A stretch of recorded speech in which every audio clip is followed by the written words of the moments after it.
To the GIs fighting in the Vietnam War, it was a vital lifeline, providing food, ammunition, medical assistance, and fire support. In just a few years of operation, it was the difference between life and death to thousands of men. The Huey helicopter. The Vietnam War was the Huey War. It was not a ground war. It was a helicopter war. Vietnam was a brutal conflict. Huey gunships changed US Army tactics and the way modern wars are fought, as their lethal guns wrought havoc on the Viet Cong. They considered us to be the mortal enemy because they'd seen what we'd done to them with those Gatling guns, and they hated us. The Huey not only revolutionized the US Army's thinking, it changed the face of aviation forever. Using rare archive film and color reenactments, Battle Stations goes right inside the Huey helicopter, shows its role in combat and the everyday do-or-die existence of its crews.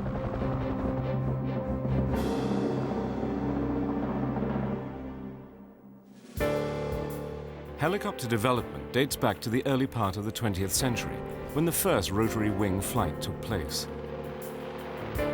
Full-scale development soon began to attract many flight enthusiasts, including Igor Sikorsky, a Russian immigrant to America who in the 1930s managed to get his rotary machine in the air.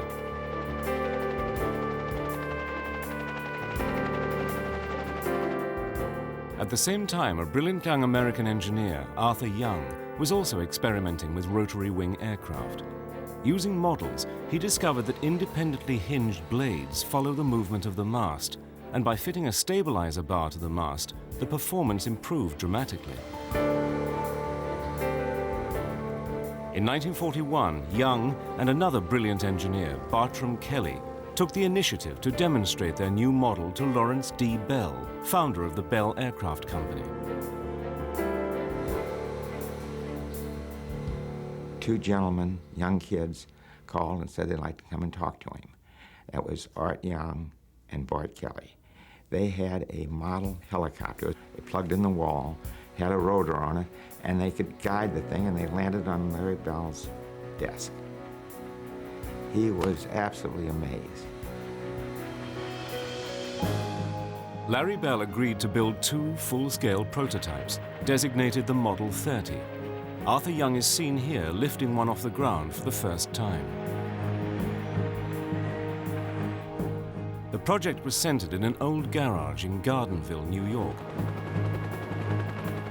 Here, Floyd Carlson, a Bell test pilot, tested the Model 30 for several months, making various adjustments until it crashed during a test run.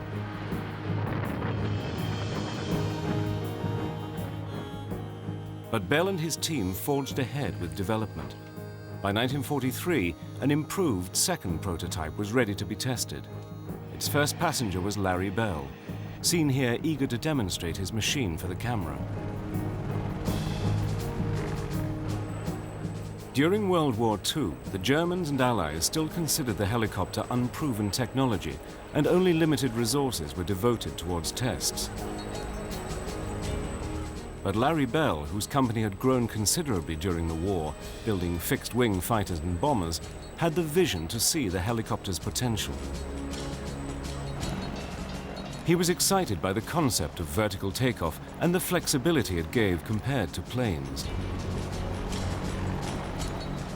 To prove the point, Bell's favorite demonstration was for his helicopter to land on the palm of the hand.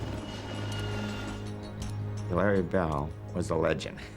He was a man of foresight, a man of integrity, and had tremendous faith in the engineers. If they said they could do something, they could do it. Arthur Young and his team built a third aircraft for Bell, the Model 47. It was an instant success, becoming the first commercially certified helicopter. More significantly for Bell, it became the workhorse of the US military.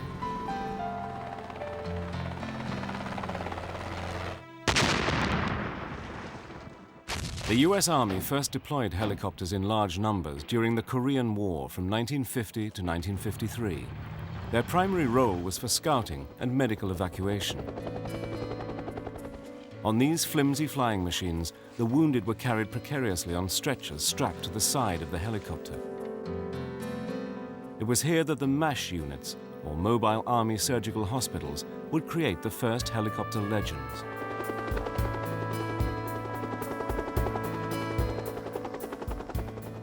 Korea had provided the US Army with much valuable information on the use of the helicopter in war and its possible effect in future conflicts. The integration of helicopters in the place of ground vehicles to permit units to do recon, to maneuver, to do fire support. In other words, of everything that happened in combat by the use of air mobility.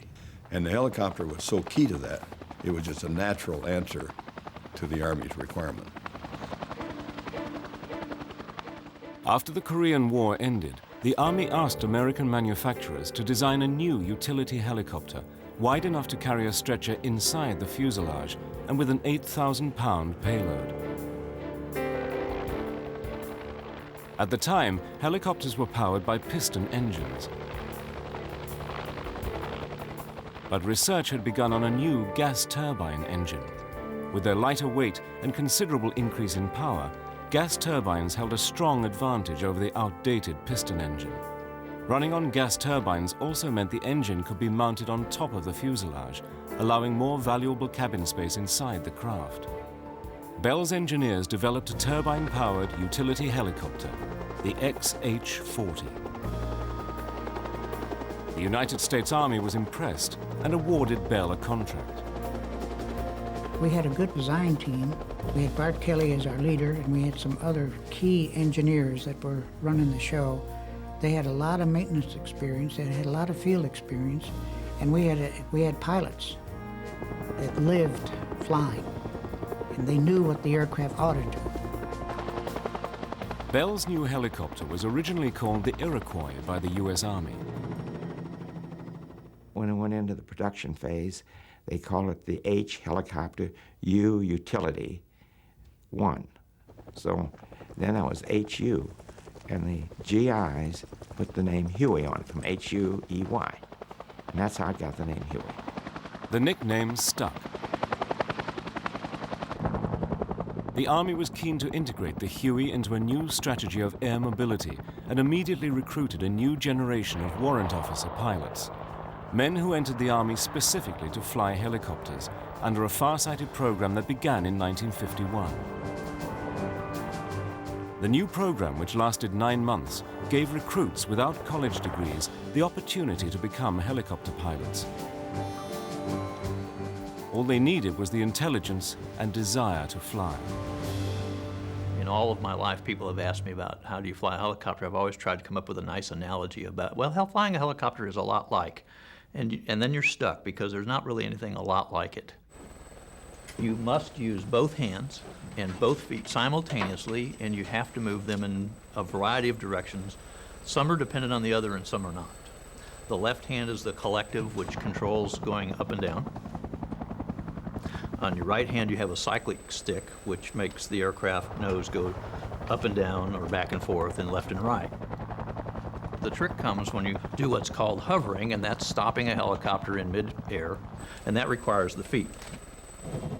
New pilots were quick to grasp the potential of the Huey over other helicopters. We trained at Mineral Wells, Texas, and I flew a Hughes helicopter there. And then the last 2 months at Fort Rucker, Alabama, we started flying the Huey. And it was like a Cadillac compared to these smaller things that we used to fly. But it was far from a smooth ride for Bell. The US government, now under pressure from other manufacturers, proposed that Bell should let other companies share in building the massive numbers of Hueys it needed. We told them it wouldn't work. We tried it, and it was just going to be a waste of money. What we would do is give every state of the Union a portion of subcontracting. And we used to have a great big map of the United States, and each state was colored with how much money it got. And that's the way we kept the program a sole source at Bell.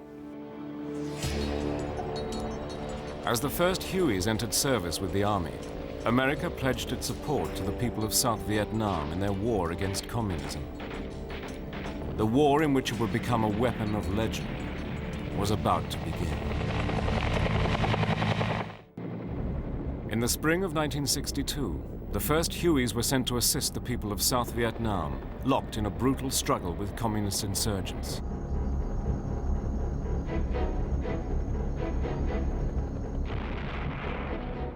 Vietnam had been a French colony until 1954, but when the French were finally driven out after a long war of independence, the victors could not agree on who should rule. The country was divided by international agreement into Communist North Vietnam and the Democratic Republic of South Vietnam. Under the leadership of Ho Chi Minh, the Communists rejected partition. In retaliation, they created the National Liberation Front, known as the Viet Cong, to wage a guerrilla war against the South Vietnamese army. Originally, the American government only intended to send military advisors to support South Vietnam, but it soon became clear that unless they undertook major combat missions themselves, the South would not survive. We have made a national pledge to help South Vietnam defend its independence, and I intend to keep that promise. By 1965, large numbers of American combat troops began pouring into South Vietnam. In the capital, Saigon, the Viet Cong retaliated by stepping up their bombing campaign.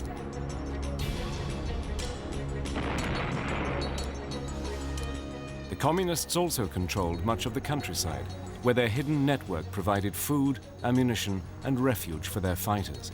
These secret Viet Cong cells were almost impossible to detect. The terrain in Vietnam was another major obstacle. The impenetrable jungle and high mountains made the ground movement of large numbers of troops virtually impossible. It was in these conditions that the mobility of the helicopter became essential. But for the newly arrived pilots, flying in Vietnam for the first time was a shock. I just couldn't really believe it was happening to me. And I hadn't flown a Huey in over a month. And the first thing they did is put me in a loaded gunship and made me go fly a traffic pattern. And I nearly crashed because I had never flown one loaded like this. It was too dangerous in flight school. And that's my first impression, that I wasn't as good as I thought I was. In Vietnam, the majority of Hueys were used for utility work. These were known as slicks and were each capable of transporting 8 fully armed troops. Slicks had a 4-man crew, the pilot and co-pilot, a door gunner, and the crew chief, who had 2 different roles. On the ground, naturally, you're a mechanic. You're responsible for daily inspections, which you're looking for obvious things that are wrong with the helicopter. When you were in the air, you were actually just a door gunner. However, we sat on the left-hand side, the crew chiefs did, because the instrument panel up front was offset. I could look between the pilot's seat from my cubby hole right there at the back, and I could read all the engine instruments and monitor things.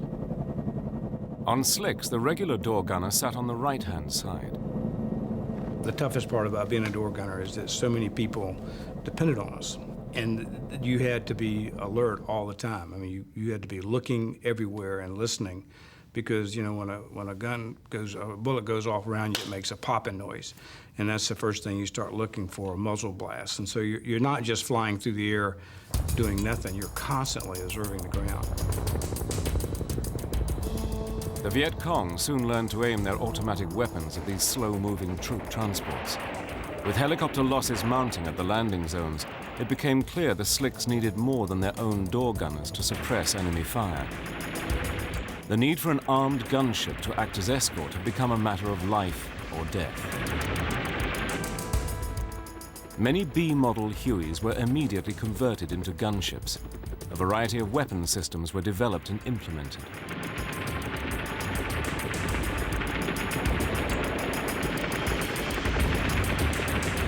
Door gunners also tried new tactics. Leaning out on the skids, they would fire underneath the gunship. But this soon proved extremely dangerous.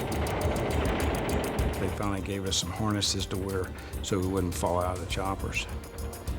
So it was the beginning, you know. It was like nobody had ever done it before, but no one ever been in a combat situation where we had to lean out of a helicopter almost upside down. And I can't tell you the number of times I'd fallen out and they'd pull me up.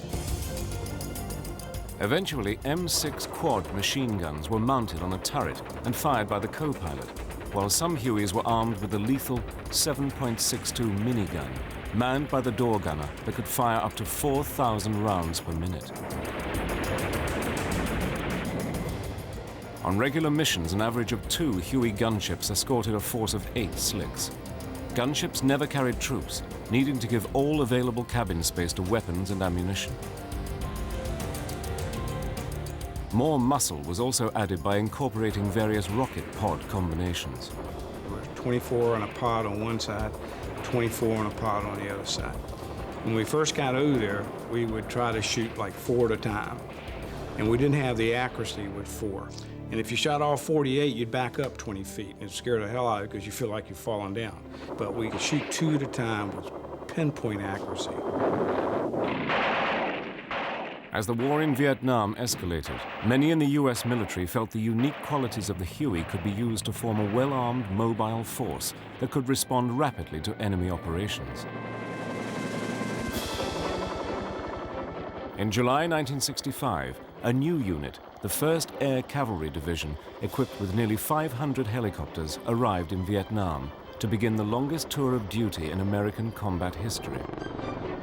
The Air Cavalry was specifically designed to perform classic cavalry missions, riding quickly to battle, in a helicopter instead of on a horse. They were the only division in the world whose units were trained to work with and depend solely on the helicopter. Tactics were pioneered by the 1st Squadron 9th Cavalry Regiment under the command of the flamboyant Colonel Jim Stockton. John Stockton was an outstanding cavalryman to begin with. Because of the training that he gave the squadron before they deployed, right from the beginning, they were an outstanding unit in combat against the enemy.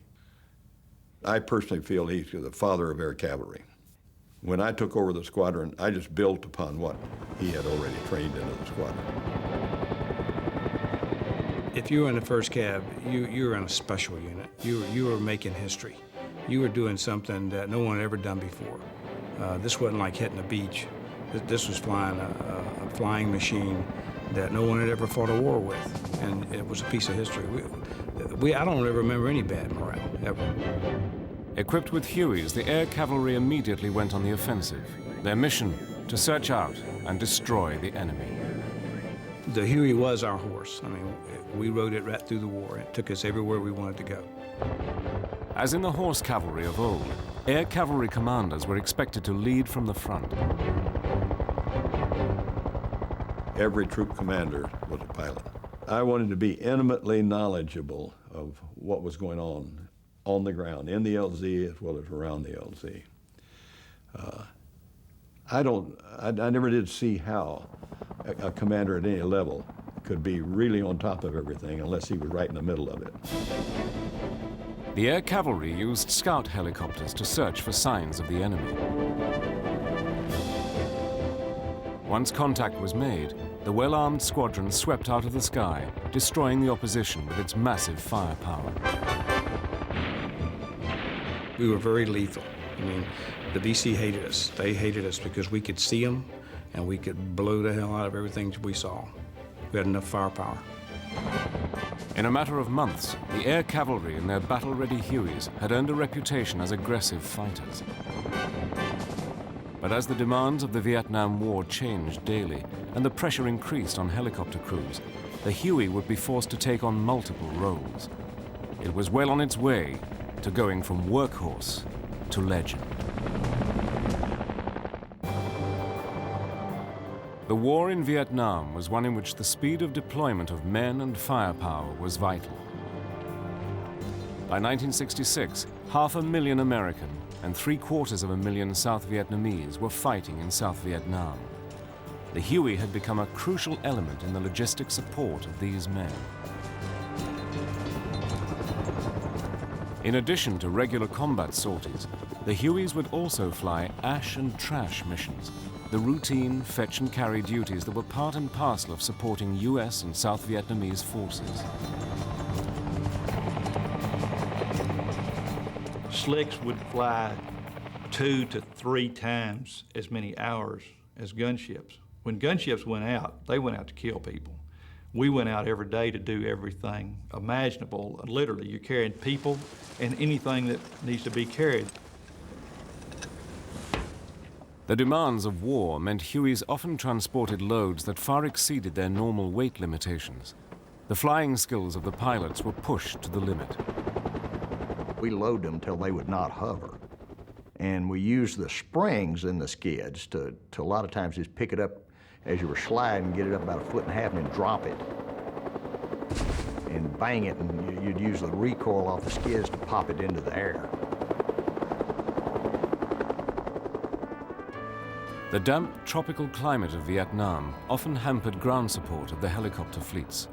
The highly trained ground crews sweltered in the heat of summer and endured the cold downpours of the seasonal monsoon rains.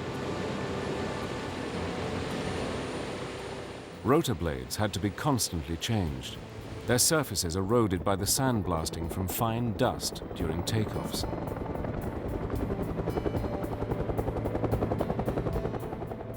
The Huey's blades were originally expected to last 1,000 flight hours, but in Vietnam, this dropped down to 200 hours. The combination of the climate and the demands of war caused heavy wear and tear on the Hueys. Every 25 flying hours, they would go into maintenance for a pretty basic inspection. And if you're flying a lot, that's about every 3rd day. At 100 hours, it was a periodic inspection that was much more thorough. And every 300 hours, the engine had to be overhauled. To keep the weight down, the Huey was made of light materials, which made it vulnerable to small arms fire. A helicopter is made of aluminum and plexiglass. The aluminum is so thin that you could shoot through it with a .22 caliber bullet. We wore an armored plate on our chest, and we were sitting in armored seats, but your lower half of your body is totally exposed. Your entire head is exposed, and then there's parts hanging out, of course, that are exposed. Being hit by enemy fire was a constant threat on every mission. In case the pilot and co-pilot got shot, there's a red handle down at the back of their seats that we can pull, and whichever one we need to roll out of the seat literally falls back. We can pull the body out, jump in there, fold the seat up, and fly it. Hueys were one of the biggest threats to the communists, and every opportunity was taken to shoot them down. But it wasn't crashing that the Huey pilots feared. It was the Viet Cong. The instructions were to kill all helicopter pilots. There was a $25,000 gold reward on any helicopter pilot, and they wanted them dead. We did so much damage to them. They considered us to be the mortal enemy because they'd seen what we'd done to them with those Gatling guns. It was hard for them. Unless they had a deep hole to get into, those things would really do a trick when you had them working. And they hated us.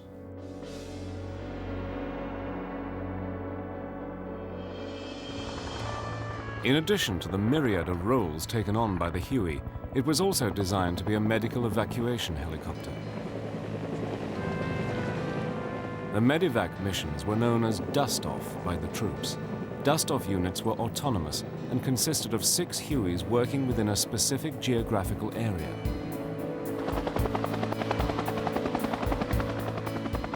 Each Huey had pilot, co-pilot, and 2 medics, one also acting as crew chief. The bravery of these crews was legendary. The dedication of the pilots was exemplified by Michael Novosel, a Congressional Medal of Honor winner. If you've flown just one mission, where you saved a life, why, it sort of grows on you. It's catchy. It's almost narcotic. You realize that you have this ability to help. Sometimes that really and truly you're extending a man's life. Not all Army pilots could fly Medevac Hueys, which were equipped with advanced flying instruments. Most of the pilots at that point of the war were not instrument qualified. In the dust-off business, because of the nature of the missions, flying under instrument conditions was absolutely necessary when the weather closed in and the job had to be done. In Vietnam, 51% of combat casualties were due to small arms fire. 10,000 US servicemen lost a limb to booby traps and mines. It was, therefore, a huge boost to troop morale to know that they could be evacuated from the battlefield to an Army hospital in an average of 100 minutes. Of the 390,000 Army wounded transported during the war, 90% survived. Much of the credit for this success was due to the rapid response of the dust-off crews. By late 1967, the American forces had steadily closed in on the Viet Cong. But the Communists were about to launch an ambitious new offensive they hoped would turn the tide of the war. The legendary attack would stretch the Huey and its crews to the limit.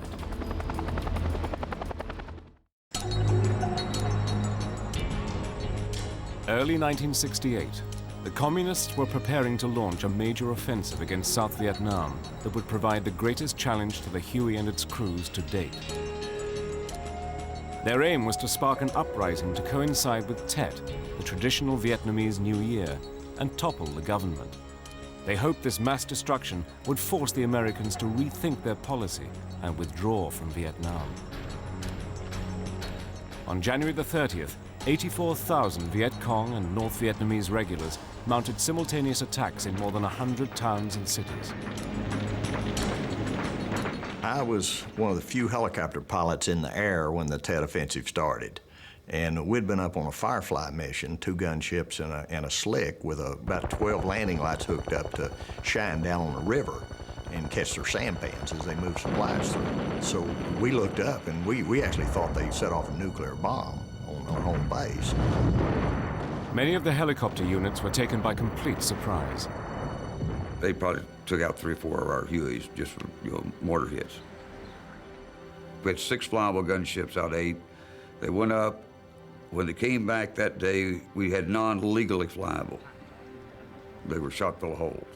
We got the other 2 up, and about 3 days later, none of the 8 were legally flyable.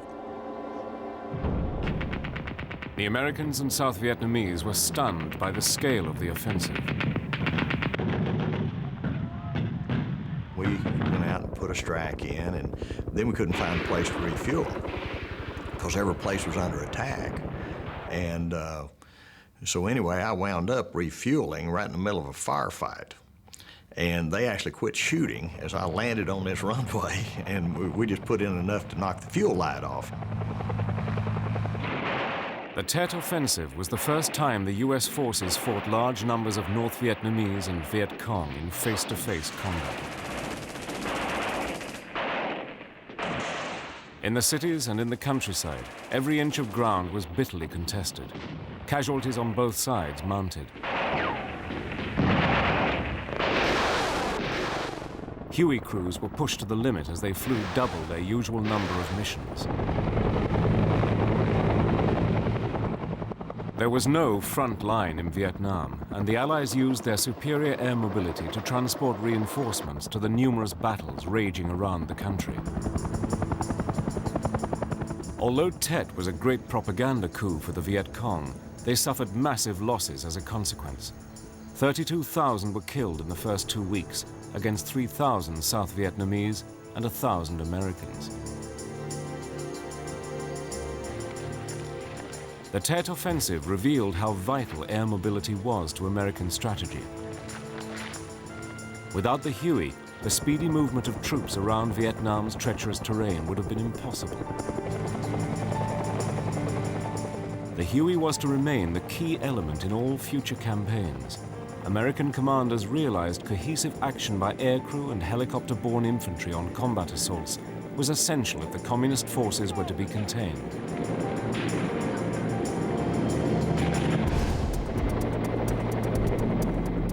Careful operational planning would also minimize losses. Once the Hueys reached the battle zone, they would circle for 10 minutes, during which the Air Force would strike.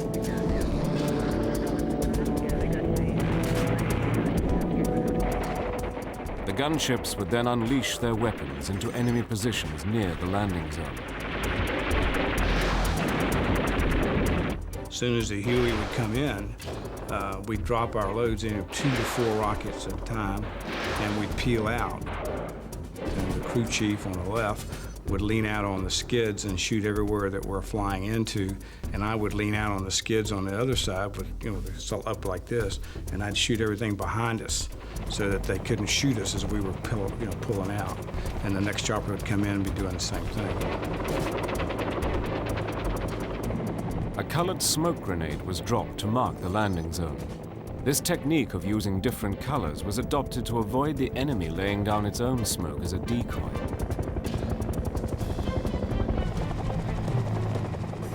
Slicks descended in a stepped formation, each one at about 45 degrees to the side and rear of the leader, high enough to avoid rotor wash. When you're going into an LZ, it's unbelievable how the turbulence works. In other words, to put a helicopter down on the ground, you have to have an air cushion. And when the turbulence is churning off the helicopters in front of you, it blows the cushion out from under you, and it's like a controlled crash. And you best know what you're doing, or you're fixing to bang it into the rice paddies. As the Hueys flew in, the Viet Cong concentrated their fire on the approaching helicopters. You are under anti-aircraft cannon at high level, and at low level, you are under AK-47. And when you land on the landing zone, you are under artillery or mortar fire. That's a 3-layer of fire you encounter, and it is very dangerous. And that is the sitting target for the enemy. The confusion that just reigns supreme in a person's mind during your first combat assault is just beyond description. There are bombs going off, rockets going off, there are gunships flying by, the M60s start chattering, the ground is burning, people on board are there's a murmuring you can hear in back, and you know they're excited about the landing. And it's just so much total confusion and total chaos that I don't think there's any type of training that can really prepare you for that. The first troops on the ground secured the landing zone, while the Slicks departed for the refueling points to await orders for their return. If necessary, the gunships would continue to support the ground troops. The sheer ferocity of combat in Vietnam meant little quarter was given or expected.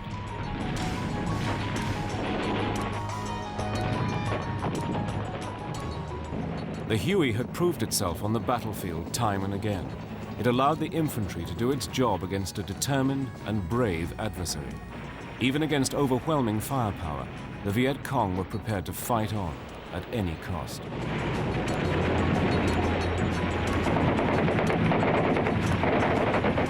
A lot of people looked at them as gooks in pajamas. They were extremely talented soldiers. They were a tough soldier to fight. And they fought as hard for their country as we were fighting for our country's principles. They were damn good soldiers. Throughout the Vietnam War, the Huey consistently demonstrated its battle-winning capabilities. But it would also play a vital part in special operations, where the individual skills and heroism of the pilots would be tested to the limit. The superior air mobility of the US forces had helped defeat the Viet Cong in the Tet Offensive. But the Ho Chi Minh Trail, a series of communist supply routes winding through the jungle, was still open. Supported by Hueys, American Special Forces teams were deployed to search out and destroy this vital Viet Cong lifeline.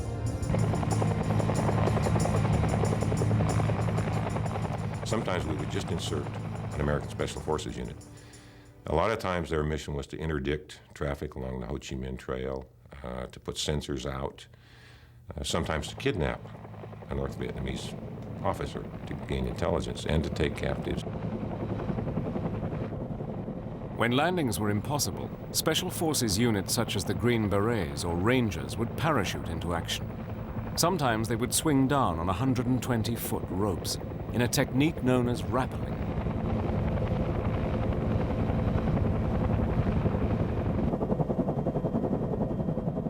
Secrecy was the key to successful operations. Because of the rotor noise, pilots tried to avoid alerting the enemy until the last possible moment. You can't tell always where a sound is coming from. And same is true with a helicopter. You can hear it, but you're not quite sure where it is. And if you stay close to the treetops, it's much harder to see one. And when you do see it, it's in your vision for a much shorter period of time, so it's hard to get a bead on it. And so we would generally stay pretty close to treetop level.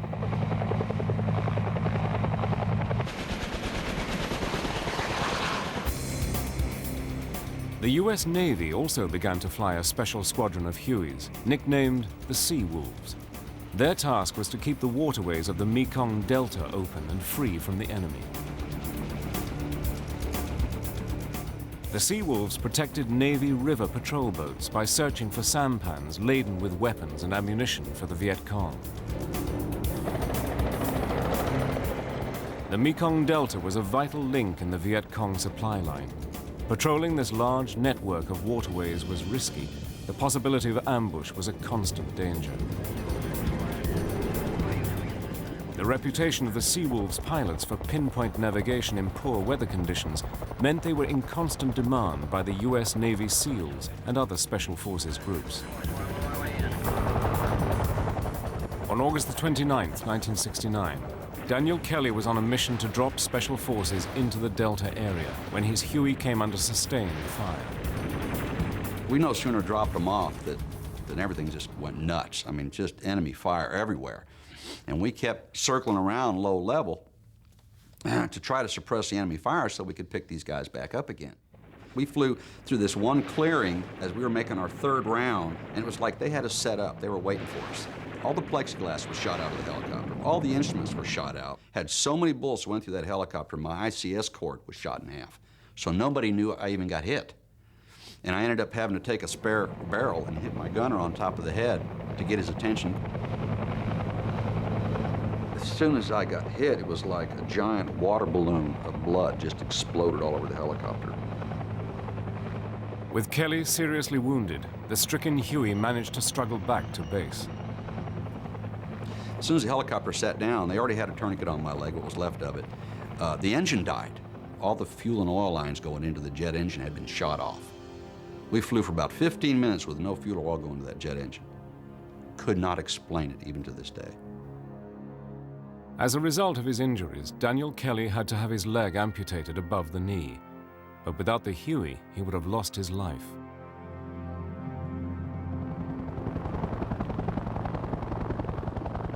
The robustness of the Huey and courage of its crews continued to save lives throughout the war.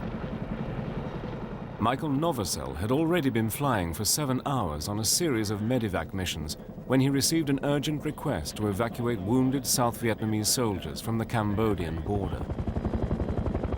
We have a mission that we really don't have to take because these are all Vietnamese troops, no American on the ground, no covering fire, no one to talk with, and no way of determining who's enemy, who's friend. Despite ferocious small arms fire, Novosel skillfully positioned his Huey for landing. Skidding over the ground in the contact area where I'm surrounded by the enemy also. Never stopping, but only moving, and as the wounded stood up, they were yanked on board by either the crew chief or the medic, depending on which side of the aircraft they were on. Novosel dropped the wounded at a medical station and returned for more soldiers. Over the next 2.5 hours, he flew into the area 15 times. He was forced to abort twice and refuel 3 times. As Novosel maneuvered to pick up the last wounded man, a Viet Cong fired his automatic weapon at point-blank range. And he emptied out his AK at me personally. Of course, he couldn't have done that without hitting me, so I was hit above the knee and below the knee and in the hand. And the reaction caused me to lose control. The aircraft jumped into the air and skewed off to one side. The co-pilot took control at that critical moment and nursed the Huey back to friendly territory. For his selfless act of courage, Michael Novosel was awarded the Congressional Medal of Honor. Every one of the 29 that we saved was wounded to some degree or other. Most of them had severe wounds, but they could not have lived throughout the night. And I'm sure the Viet Cong wouldn't have permitted them to anyhow. Despite the Huey and the success of air operations, it became clear Vietnam was a war that could not be won. Public opinion had turned against American involvement. We won all the battles. We did. You know, politics lost the war. Although the American presence in Vietnam officially ended in 1973, the Huey continued to fly with the South Vietnamese Army. But without American support, the end of South Vietnam seemed inevitable. After the American withdrawal, we flew only 2 or 3 missions a day. The reason is we lack of spare part, component, and even fuel. The artillery can only fire 4 rounds a day. We can only bring very serious wounded soldiers back to hospital. The minor one, we just leave them on the battlefield. In April 1975, South Vietnam finally fell to the victorious communists. The long and bitter conflict was finally over.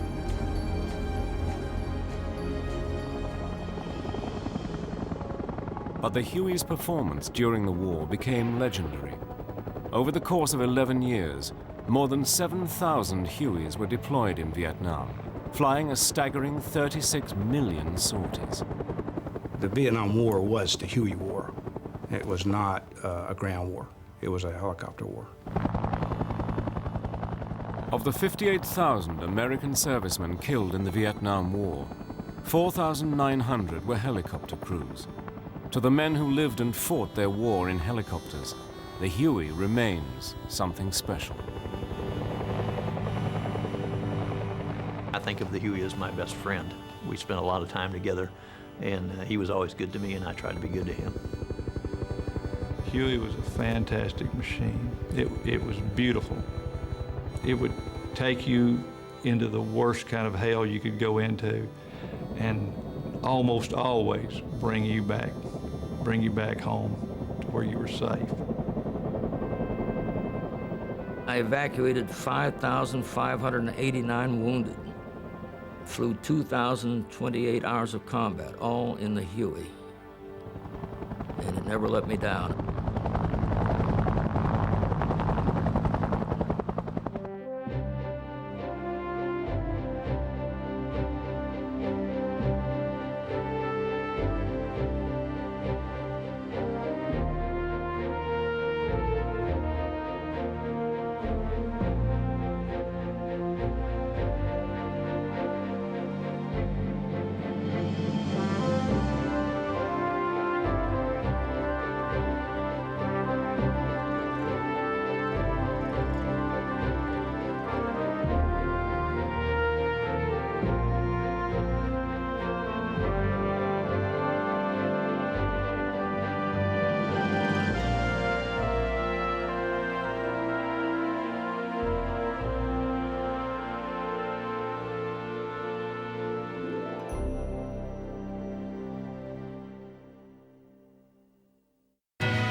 I was terrified. I just couldn't really believe it was happening to me. And I hadn't flown a Huey in over a month. And the first thing they did is put me in a loaded gunship and made me go fly a traffic pattern. And I nearly crashed because I had never flown one loaded like this. It's too dangerous in flight school. And that's my first impression, that I wasn't as good as I thought I was. It took me, I was shot up the second day I flew in Vietnam. And it dawned on me that it was like flying in a beer can, other than the armored seat. And then you worried about your legs hanging out of the armored seat and whatnot. But it was a terrifying experience for me. There were some people that I felt were brave and bold, but I was always afraid the whole time. But I always did what I was told to do. And a lot of the guys I flew with thought I was a brave guy. I put on a front, I think, and because they couldn't believe it when I told them I was really scared the whole time. Well, generally you knew when things were heating up. In our area, we fought North Vietnamese, and they would come out about once a month.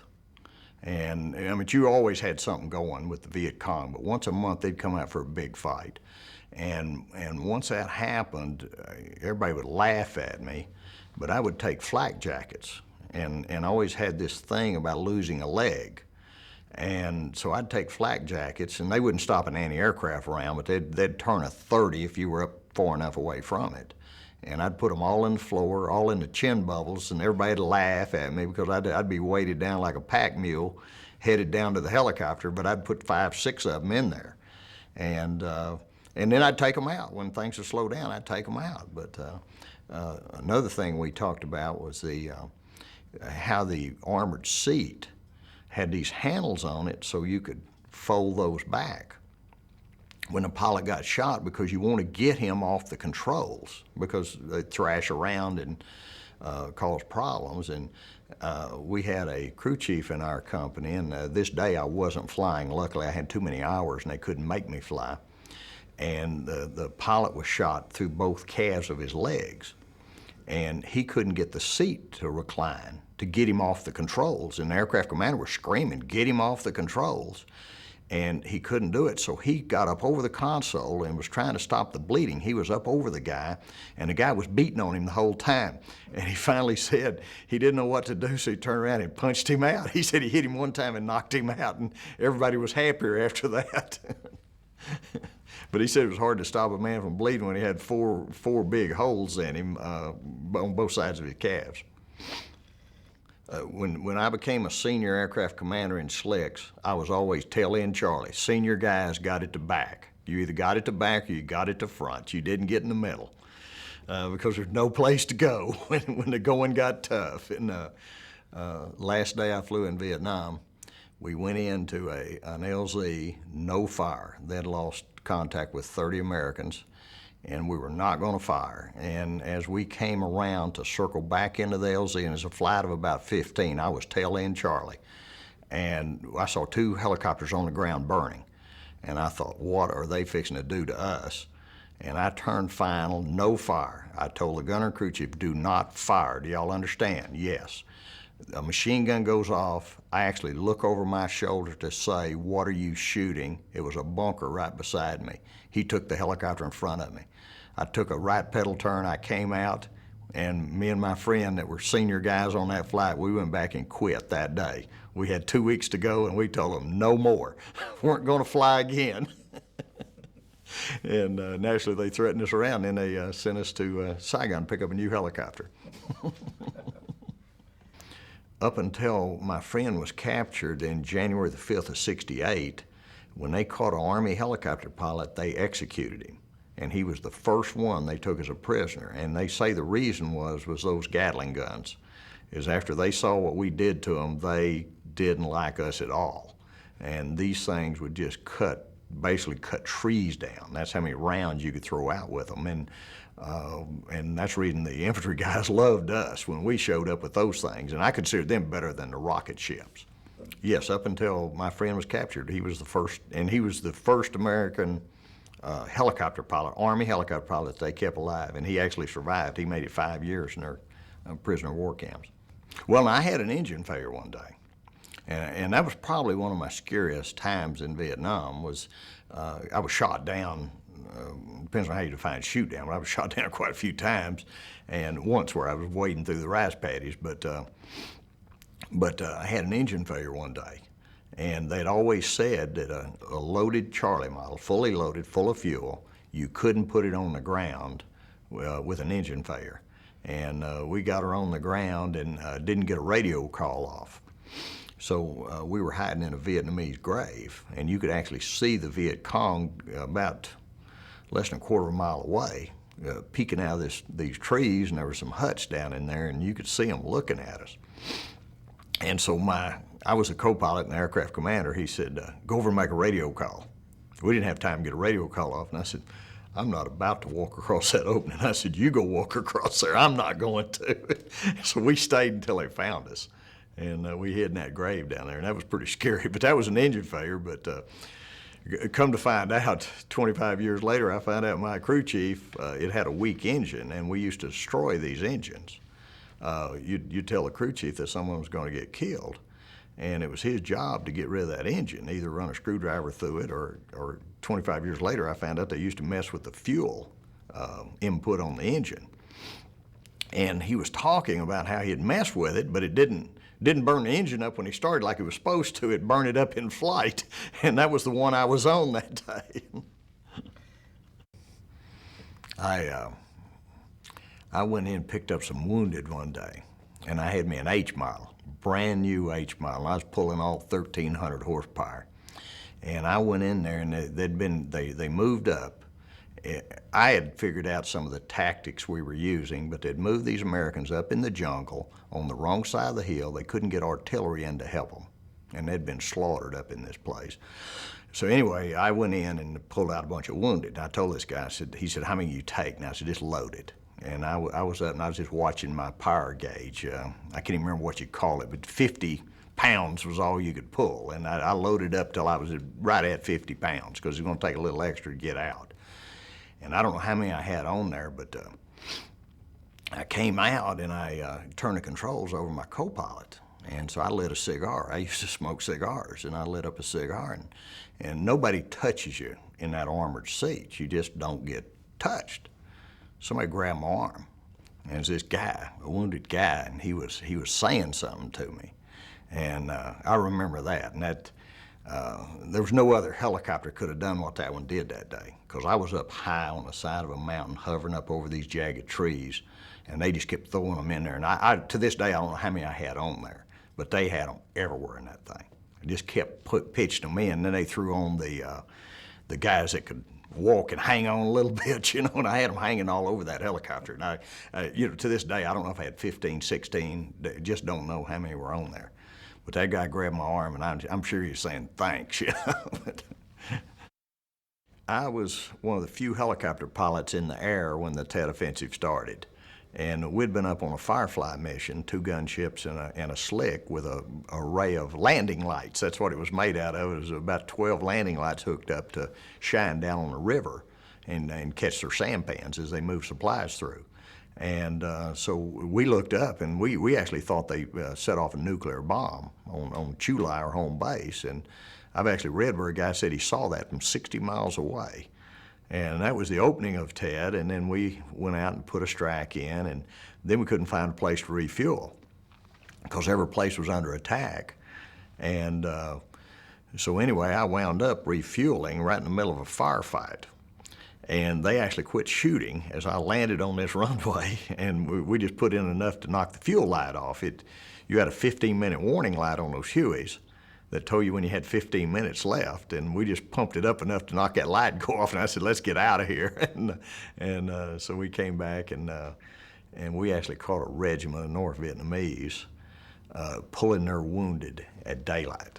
And what had happened, they'd moved some Americans in to reinforce these South Vietnamese, and a lot of them were pulling 2 soldiers, and the Air Force could actually see them, so they were screaming at the Army helicopters to get out of the way because they wanted to put jets on them.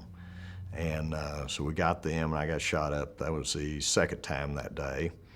And then I went back, And all of my senior pilots, they'd all found some reason not to fly that day.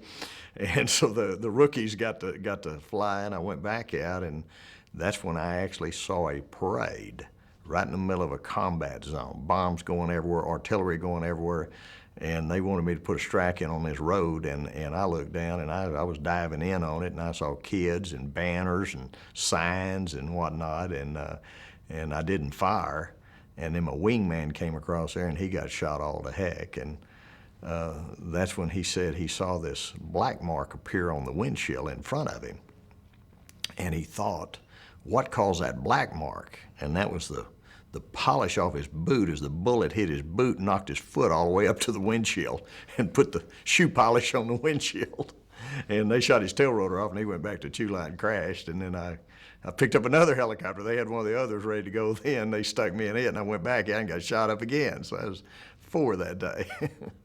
You lost 4 helicopters then? Well, I had them shot up. One of them got shot up 2 times. It was the same one twice. And but I had not slept in about 48 hours. I'm not a brave person. I think I was just immune from lack of sleep.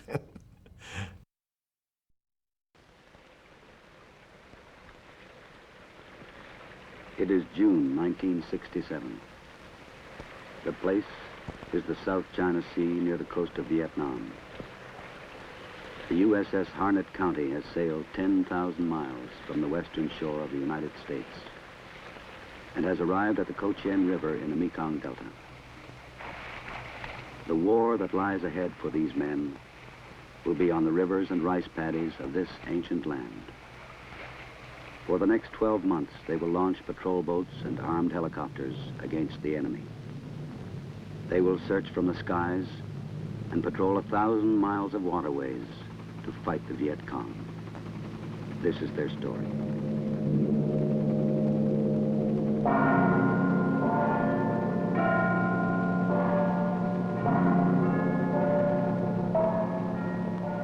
It begins here on the land, amid the lace-like structure of canal and waterway. This is the heartland of South Vietnam, the Mekong Delta. Here, where the mangrove forests stretch as far as the eye can see, where lush farms and rice paddies dot the land, the Viet Cong exercise a shadow tyranny over the people, using the age-old tactics of force and terror. 044 Ironhead 2, are you coming in at this time, over? As a power, you give me a green deck and I'm on my way in. Ironhead 2, roger, green deck, wind 035, port 9 knots, over. 044, I'm on my way in. Ironhead 2, roger, out. Yankee Echo, Yankee Hotel, over. These men and others like them have come here to aid this small nation caught in the midst of war. And in an age that boasts of science and technology, what they accomplish here will still depend on the courage and skill of each of them. The ship is 2 miles from the mouth of the Ho Chi Minh River, 2 miles from the place her real work begins. Navigation here is dangerous. There is a possibility of running aground on the treacherous shoals and sandbars created by the mud and silt of the river. Added to this danger is the fact that the Viet Cong are entrenched in this area and up until now have roamed the waters almost at will.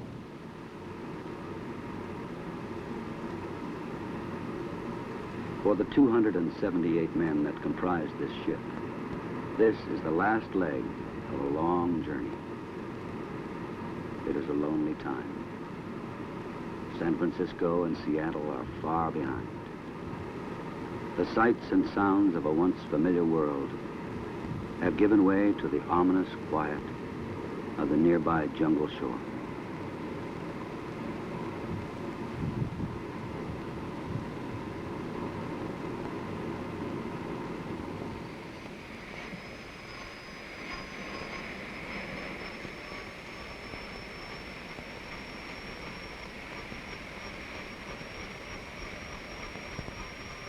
The first patrols leave the ship at dawn, and the men fall into the routine that will govern their lives in the months to come.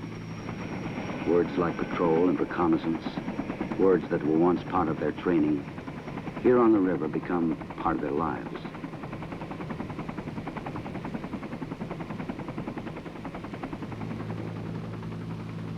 Far below, the unfamiliar stretches from horizon to horizon.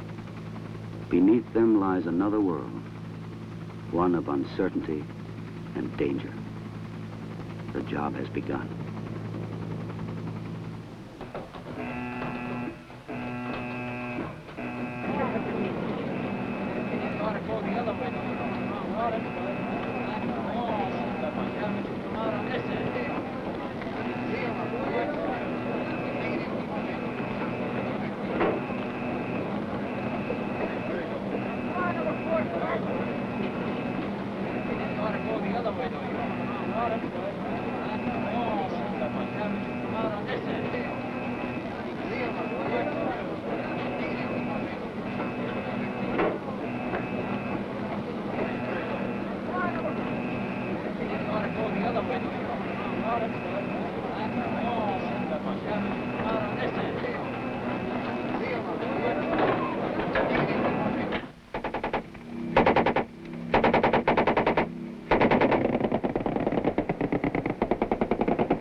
Okay, Bill.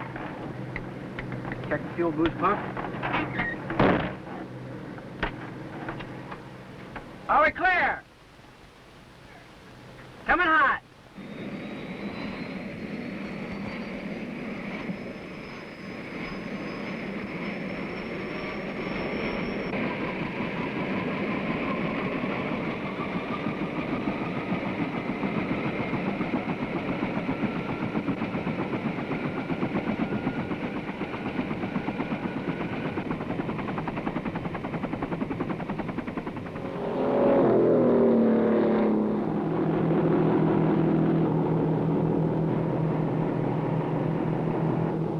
Turn forward, 180.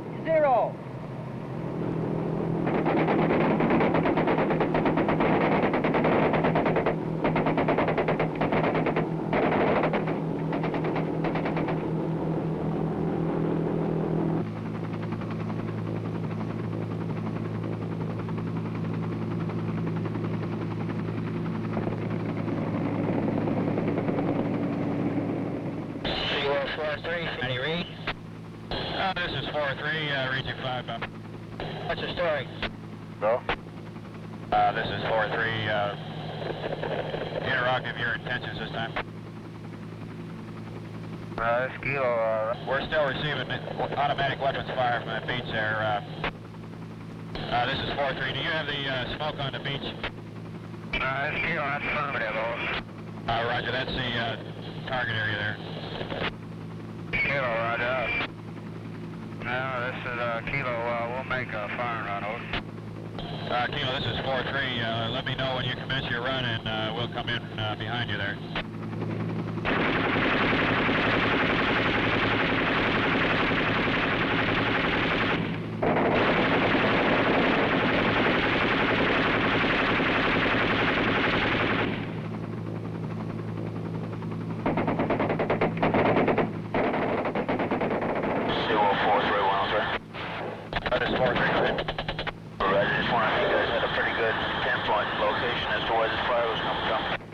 This is 4-3, roger. You have my smoke in sight there. We received automatic weapons fire from the beach side and also from the tree line on either side of the smoke running from north to south, over.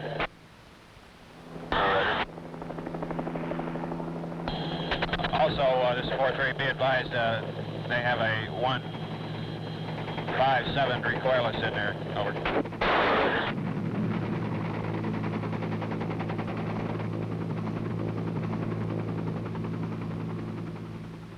The ordeal of this battle is over, but the victory has not yet been won.